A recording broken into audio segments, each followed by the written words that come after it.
అందరికీ నమస్కారం అండి. చిన్న విషయం మిమ్మల్ని అడుగుతున్నాను. ఏమండి, కడుపులో మామూలుగా ఒక పాపాయి పుట్టింది. మరి ఇంకో సంవత్సరం ఇంకో పాపాయి ప్రెగ్నెంట్ అయితే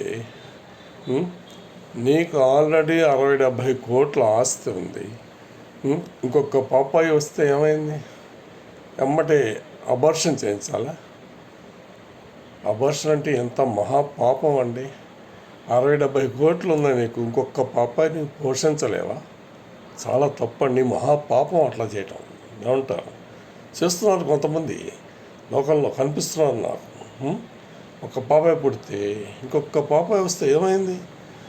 ఉంది కదా, డబ్బు ఉంది కదా నీ దగ్గర, 70-80 కోట్లు ఉన్నాయి దగ్గర.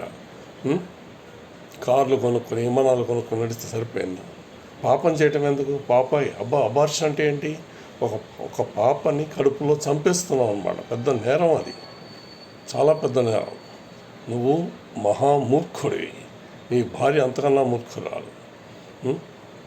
మరి అటువంటిప్పుడు ముందే జాగ్రత్త పడవచ్చు కదా. ప్రెగ్నెంట్ అవ్వగానే అబార్షన్ చేయించేయాలా? ఏం ఆస్తి, అంత ఆస్తి ఏం కట్టుకుపోతాను? ఏమన్నా చెప్పండి నాకు, మిమ్మల్ని అడుగుతున్నాను. చాలా పెద్ద తప్పు కదండి అది. కడుపులో పిల్లని కడుపులోనే చంపేయటం, అది అబార్షన్ అంటే ఏంటి? పాపాన్ని కడుపులోనే చంపేయటం వెరీ దారుణం అండి, చాలా పెద్ద దారుణం ఇది. నేను బాగా ఖండిస్తాను ఇటువంటి విషయాన్ని.